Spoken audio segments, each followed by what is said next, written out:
Le cœur, ce petit organe à peine de la taille d'un poing, mais sans lui, aucune cellule de ton corps ne survivrait plus de quelques secondes. Aujourd'hui, on va plonger dans son anatomie complète, ses cavités, ses valves, ses vaisseaux et son fonctionnement, pour que tu comprennes enfin la logique parfaite du cœur humain. Le cœur est situé dans le médiastin moyen entre les deux poumons. Il est légèrement penché vers la gauche, son apex pointant vers le cinquième espace intercostal gauche, sur la ligne médio-claviculaire. Cette position explique pourquoi le choc de pointe est palpable à gauche et non au centre. Le cœur est divisé en deux parties, droite et gauche, séparées par le septum. Chaque moitié possède une oreillette et un ventricule. Le sang veineux arrive dans l'oreillette droite, passe dans le ventricule droit et part vers les poumons. Le sang oxygéné revient dans l'oreillette gauche,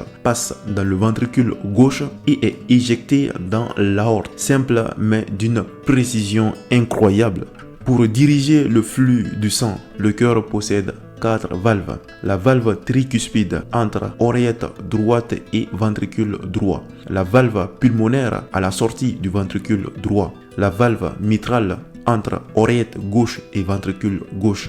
Et la valve aortique à la sortie du ventricule gauche. Ces valves s'ouvrent et se ferment passivement selon la pression, empêchent le reflux sanguin. Le cycle cardiaque se divise en deux phases principales. La systole, quand le cœur se contracte et éjecte le sang, et la diastole, quand il se relâche et se remplit à nouveau. En une minute, ton cœur effectue environ 70 à 80 cycles, pompant près de 5 litres de sang.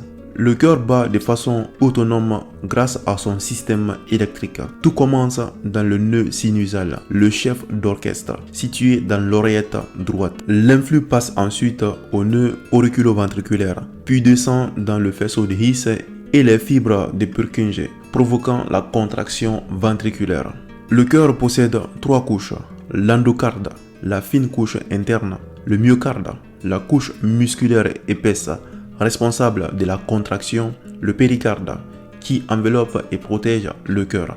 Le myocarde du ventricule gauche est beaucoup plus épais car il doit propulser le sang dans tout le corps. Voilà, tu comprends maintenant comment ce petit organe bat environ 100 000 fois par jour sans s'arrêter. L'anatomie du cœur, c'est la base de toute la physiologie cardiovasculaire et surtout la clé pour comprendre les maladies cardiaques. Si tu veux la suite, circulation coronarienne, ECG et pathologie, abonne-toi et active la cloche. À bientôt pour un nouveau cours de médecine simplifiée.